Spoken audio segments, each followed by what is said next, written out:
Hello, and welcome. I'm Tristan, or Tristakov, whichever you know me as. And I just want to talk a little bit about Avania issue number 5. Avania is a comic I've been working on for a number of years, and you can read it as a webcomic for free at worldofavania.com. But I've also have printed issues, which you can order at IndyPlanet. I'll put a link in the description. And you can also download it as full digital issues on ComiXology, which again I'll put the link down below. So I just want to talk a little bit about the creation process. And this cover for the 5th issue, probably one of the most specific scenes. This is almost literally the scene later in this this chapter, first chapter here, but just all fancied up for the cover. There's some issues, I think, with the perspective in that. Maybe it's right, but it's not my favorite. Hans looks pretty good. Overall, I like how the cover looks, and certainly it being dark like this makes it stand out from the other covers so far. But everything's sort of a work in progress, you know? Get better with time, and just keep going rather than spending too much time agonizing over any one thing for too long. So, inside, got another pinup of Hans, looking a little dressier than usual, as you'll see in this issue. And of course, the interiors are black and white. I draw the comic pages in black and white because it's a lot cheaper to print in black and white, and I've come to really like that style. It's kind of like an old black and white movie, and the emphasis on just the values rather than the colors, I think has helped me a lot with making nice compositions.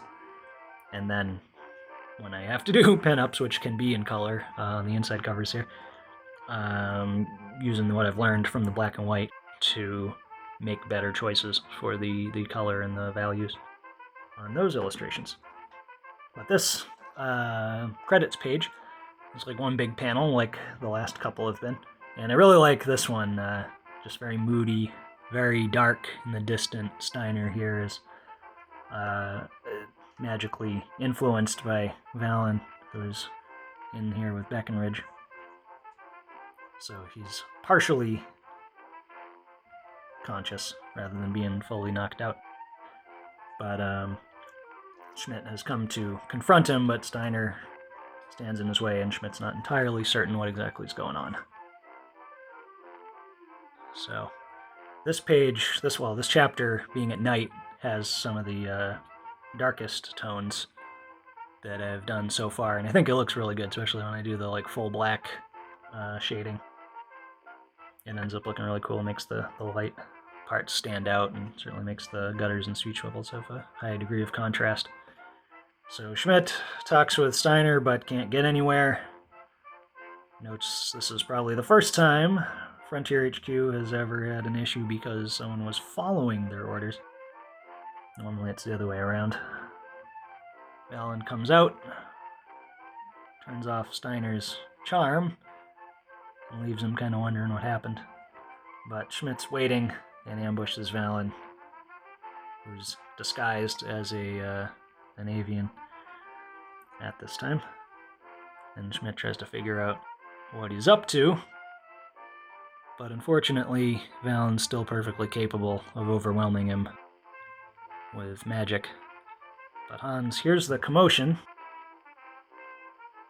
and comes to Schmidt's aid, but Valen is also pretty skilled as an unarmed fighter as well, and gets away from Schmidt. But Hans, witnessing that, starts to question him too, thinking that this guy's going to be in trouble. But in fact, Valen is easily able to turn the tables on Schmidt when he goes after him again, and this time renders him unconscious and steals his dagger. Hans, being all dressed up to go see the Black Lanterns, is also carrying his dagger, fortunately. Or, well, his combat knife. So this is one of the first fight scenes I've had in a little while. And this one was a lot of fun to do because you have dynamic action. They haven't had a knife fight in the comic before. Have a little bit of punny banter. But overall, it's a fairly serious fight. And they end up pretty evenly matched. They're both skilled with knives, but Malin is more or less just playing around to get a feel for Hans, and then easily uses magic to paralyze him, and then render him unconscious as well so he can escape. And I really liked all the effects here, just doing the full white glow on stuff I thought stood out real well, and I also really liked how I'd started doing hair by this point. I just keep saying hair, but they're feathers that are very similar to hair. So anyway, the art was looking really good at this point, and pretty happy with how all these pages turned out, and also the overall compositions. Even though it's like a busy fight scene, doing the non-rectilinear gutters and making the like somewhat trapezoidal panels, I thought turned out really well. And I tend to do that intentionally for action scenes or where something jarring is happening rather than a more casual conversation or typical activity. So even though the fight scene is over, it's still a little tense, and Hans is coming out of this stupor a little confused and still on the defensive. But Rick tells him they got the Black Lanterns here, so it's time to take them on a little tour. But before we get to that, Valen returns to Izern up in the hills, overlooking Frontier HQ, and enters the concealed area where their little camp is. So from the outside they wouldn't be visible, but he enters that magically secured perimeter, and then begins to discuss what he found with Izern while taking off the uniform that he borrowed. And this is another specific gutter thing I did, because this is like a third-person in-depth flashback, because Valen has read the memories, or peered into the memories of Breckenridge, so he's seeing what Breckenridge saw when Breckenridge was being given his orders for this recent assignment. So he's hearing from this colonel, and so we get a little bit of insight there, and then we step back up a level to merely Valen recounting what he did to Izern, and then the gutters return to normal as we're back in the present. Izern immediately wants to move ahead with further plans, but that's not within their current mission parameters, as Valen reminds him, so they need to return back to their headquarters before proceeding any further. So it leaves off there, and I liked how this turned out, just having these two opposing close-ups, especially with the strikeout background and Izern's uniform, or the regular like ministry agent uniform, being dark, and Valen not having his coat back on yet, so his white shirt and vest stand out against the nighttime background. Just turned out kind of cool. And also I liked how this came out with a strikeout too, and the dramatic anime pose as Valen kind of recuperates from his transformation back to his normal self. And then we go full detail as Hans starts the tour around Frontier HQ. And as you can see, there's a lot of detail here, background, a lot of characters. This is the main building of Frontier HQ, but with the nighttime lighting, especially like the little rope lights and then the big floodlights, a lot of effects, and like the guys peering out from the interior windows. This one was a pretty in-depth shot, and I like the kind of both subtle and pronounced perspective. You know, it's like fairly noticeable, but it not too exaggerated. So I like that, and I like doing panel breaks too as they're walking forward in the Z space toward the reader. But Hans is just talking a little bit about the history of FHQ, and Una wants to know what's in the garage. So they take a detour, and Una gets really excited about this radiator because it was used on a larger airship for cooling its displacement arrays. But Rick is using it here as an impromptu, or rather improvised, refrigerator to make ice. And everybody has ice in their glass except for Mayfair, and suddenly is not so grateful to have ice in their glass, especially Morsley. So Hans sort of regrets the stop. Everyone except for Morsley is more or less okay, and in fact, Una wanted a snow cone. But then Roll comes in to announce the unpacking has been completed, and they walk over to their new barracks while Rick gets his moves on, I guess. Possibly worked out for him. And this simple shot, but I like this shot too, just everybody kind of marching along to their new billet. And I like the little shots of everybody moving in, because there's a lot of Black Lanterns that they're sort of minor characters, but you see Bill in the background there on the right, and Bart and Donovan carrying some stuff in, and then Harry talks to Hans. Everybody else comes in. Wilder over here in the background, and Scarlet, and then they all say bye. I like the shot, but it's sort of a exaggerated depth. So like Rick looks kind of small there. I mean, he's like kind of hunched down a little bit, but just due to the kind of exaggerated camera angle, like Charlotte is larger and Rick is smaller, just given their placement. Anyway, it sort of worked. I like the art, but it just ended up being a little bit more strange in practice than I had intended. But then the girls relax in their new billet, and I liked these big shots. Kind of nice to have something peaceful and more low-key after a bunch of action and excitement.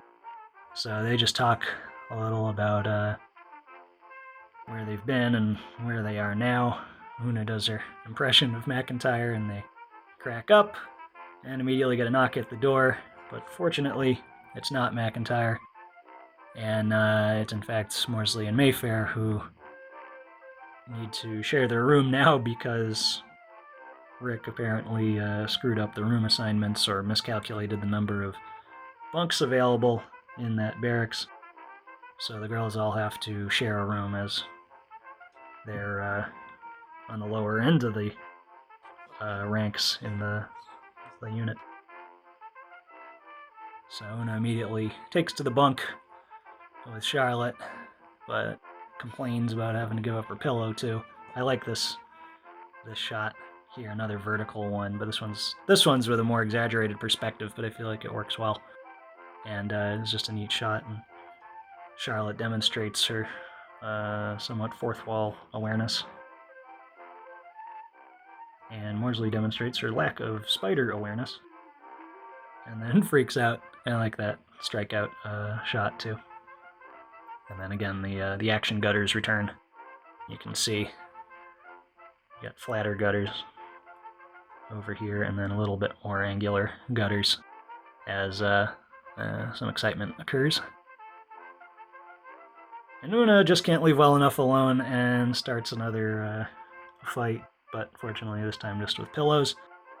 And it's left the chief NCO or the lieutenant to go and resolve this.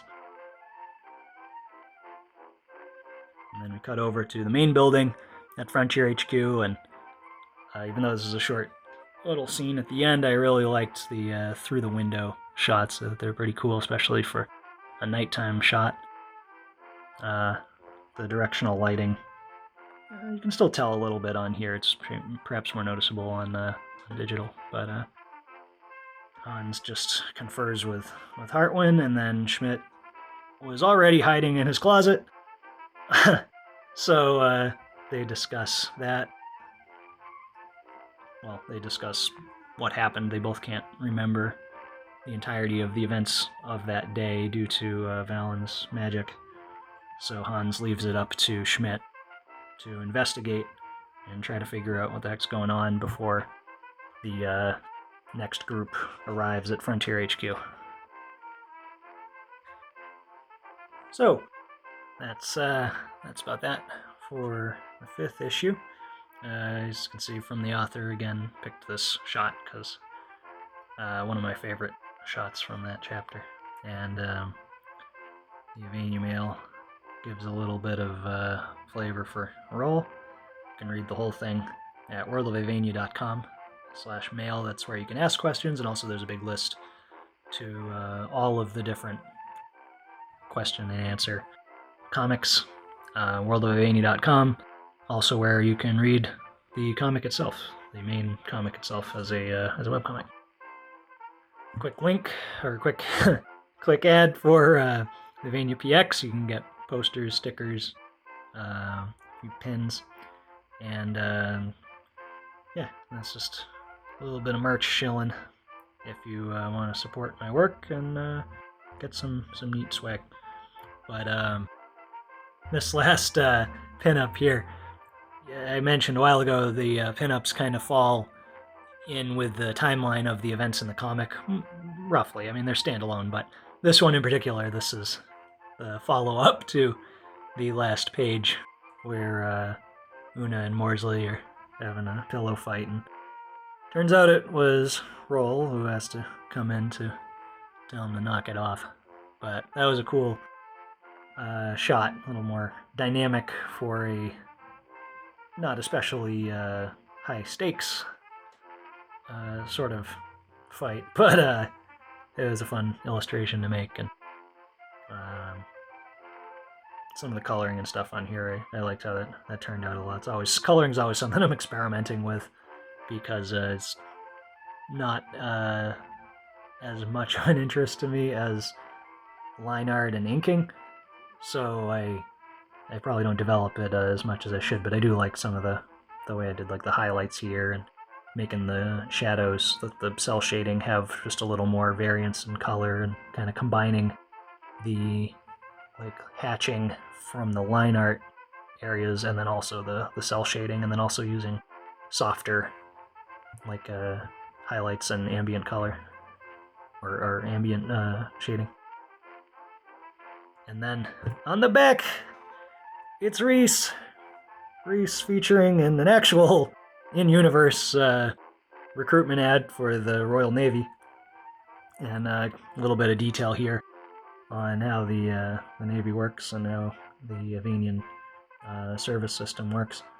But this is a really fun illustration too for Reese, because Reese is one of my favorite characters also, and so she hasn't appeared so far, but in the next issue you'll see her, and you can actually see her now at worldofavania.com on the webcomic. But when the next issue is printed, you'll be able to see all that. I'm almost done with the 2nd chapter of the 6th issue, so I just have to finish another page and do some of the other cover art for that issue, and then I'll be getting that off to the printers, and once it's all squared away, I'll make it available on ComiXology and on IndyPlanet for purchasing a physical issue. You can get the first 5 issues on either of those, so I'll put the links in the description.